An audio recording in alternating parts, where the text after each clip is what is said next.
Brought to you by... Hey friends, Ollie here with a few quick announcements before we begin regarding the future of our content. Each Sunday here on ETF, we try to cover a narrative from the world of indie short filmmaking. The idea behind this is to shed some light on the efforts that often get overlooked by most film fans, and support the ideas and creativity behind a smaller form of storytelling. Up until this point, we have been covering a variety of topics and genres in this area, and there are still so many that I can't wait to dive into. However, a few things need to change. There are tons of short films that just aren't long enough to dedicate entire videos to, and I've been criticized more than once in the past for certain videos being too short for some viewers. Normally, I wouldn't really let this bother me, but I just so happen to agree with this critique. I like to make longer and more in-depth discussions on these films, but sometimes there just isn't enough to say about the ones that I want to cover. Don't misunderstand, short film coverage is still very much going to remain a mainstay of this channel. However, I would like to change things up.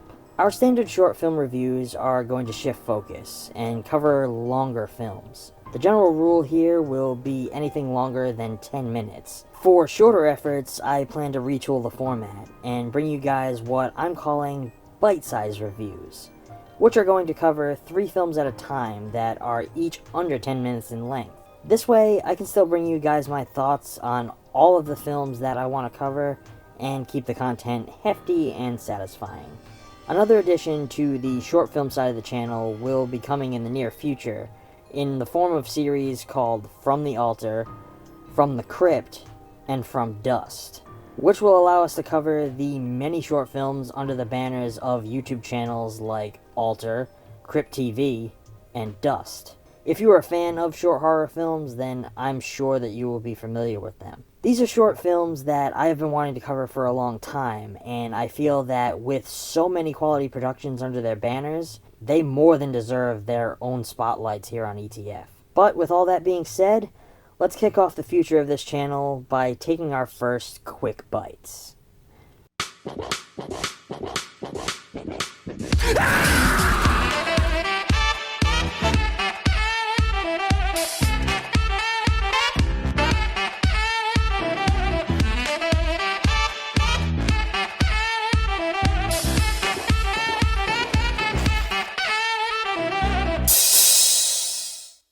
Starting things off today, we play in the slasher genre, where many filmmakers dabble with the concepts that they grew up watching in the Friday the 13th and Halloween films. Late at night, a boy is awaiting his father to return home from work. He comes across an old vinyl record from the 60s and decides to play it. Unknowing to the boy, the recording is cursed and resurrects an ominous, axe-wielding killer known as Creepy Jack.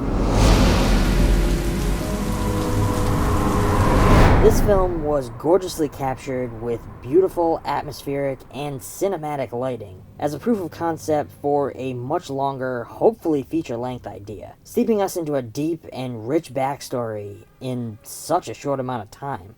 Creepy Jack was the nickname of a serial killer from the 60s that was executed for the many deaths of children that he slayed at St. Antonio's Catholic School. Creepy Jack was a former priest at the school who turned his back on the church and practiced devil worship and witchcraft. Great care was obviously taken to light each scene of this film to feel as though the light could have been coming from natural sources within the scenes. Some great detail is put into building the lore for the film's title antagonist, through use of customized newspaper articles and the eerie record that leads our protagonist to inadvertently summoning him.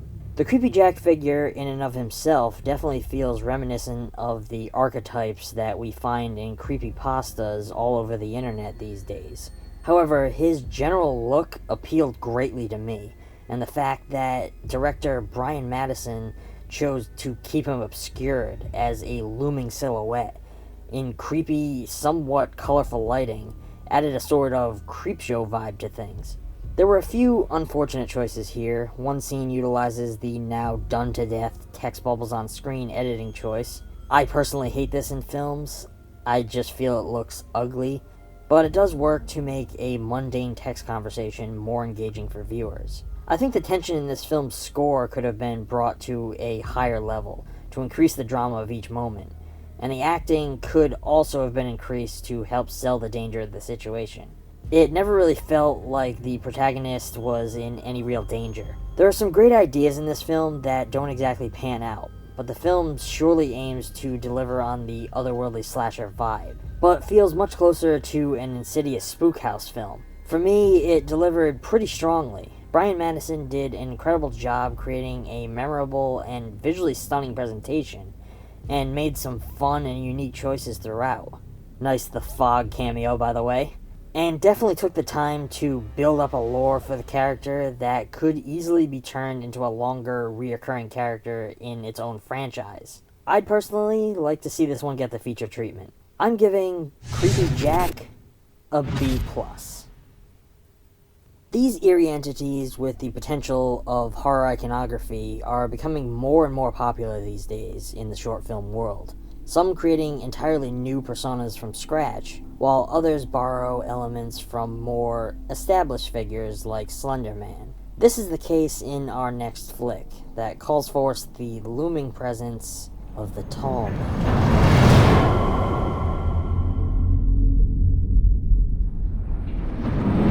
Plays at night and hides all day.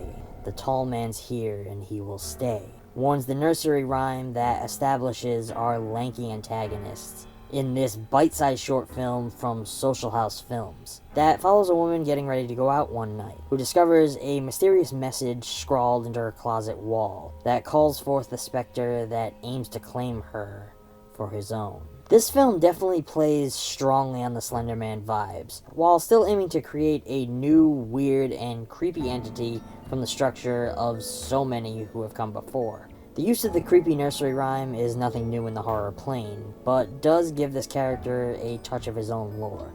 The performance of our lead protagonist in this film is a pretty strong effort by actress Victoria Fratz, especially given that she has no dialogue throughout the runtime, forcing her to express complete and total fear using only body language and facial cues. The sound design throughout the film was highly intriguing to me, creating a wooden clacking to the movement of our tall, ominous figure's janky movements. Director Aaron Fradkin did an incredible job with keeping the tall man obscured, only glimpsed by the camera in brief small moments, just as he moves around corners or steps into our protagonist's field of view, adding heavily to his wooden, almost janky movement. A choice was also made to do without much of the more traditional film score. Instead, it relies heavily on brief musical swells and stings, which I do feel help the narrative feel a little more real, since we are following a woman alone in her home. This choice sort of set that quiet, isolated mood for me. Though there isn't much to go off of with this one, I do feel that this is a strong independent short. It plays with elements that are familiar to those of us who live in the horror genre, but does its own thing with them, that helps refresh the now tired tropes a bit. I do wish that the creature design was a little less Slender Man, but I understand keeping things simple. I'm giving The Tall Man a B. Every filmmaker is going to make their own mistakes throughout their short films, but that doesn't mean that they aren't telling great stories overall. In making these mistakes, they learn and adapt in their future projects, sometimes even passing their mistakes onto their characters in a different form. This is the idea that our next film centers around, warning us that the mistakes we make can have dire consequences that cannot be escaped, for she knows.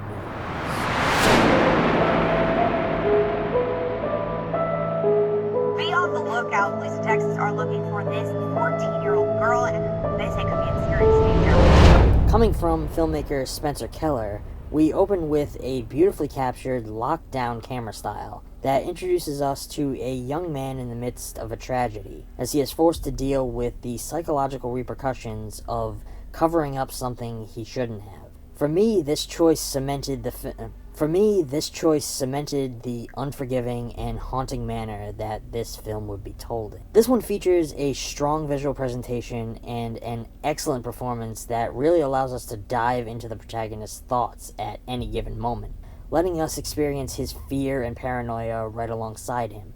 This story only comes in at a little over 5 minutes, but in that time, it does a tremendous job with building a strong atmosphere of tension, using creeping dolly moves and a swelling atmospheric score to ground you into the character's headspace. This is where the film shined for me. The entirety of the film can be clearly seen as more of a run-of-the-mill haunting by a vengeful spirit narrative. But for me, this one stood more as a young man's descent into madness, as his mind is plagued by a mistake he made in haste and self-preservation. A tragic accident on a desolate road that cost a young woman her life. His choice to hide her body, however misguided, was a knee-jerk reaction, a fight-or-flight response in the heat of the moment. The filmmakers manipulated his psyche right from these opening moments as he tried to pretend it hasn't happened. Voices on the phone question him with accusations and back him into a corner, leaving you to wonder if he were talking to anyone at all. His guilt is clearly weighing down on him and causing the walls of his mind to crumble, possibly even manifesting the presence of the woman's spirit. For me, this one kept things short, sweet, and to the point, telling an interesting and engaging story that whet my appetite and made me want to know more. This for me should be the goal of most short films, especially in an age when short films are regularly gaining the interest of studios and being adapted into longer form features. I'm giving She Knows an A-.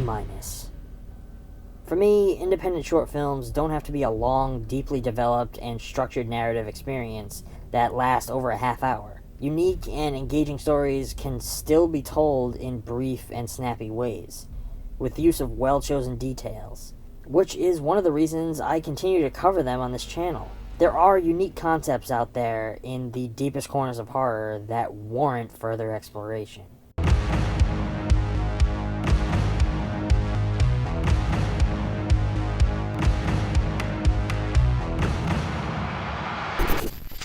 Hello friends, thank you so much for watching. If you enjoyed this video, please feel free to give it a thumbs up. If you want to show your support for what we do here, please consider supporting ETF on Patreon. We don't expect much, but every little bit helps us grow and create more content for you all. As always, don't forget to subscribe if you aren't already, and I will catch you all next time. Thanks for watching.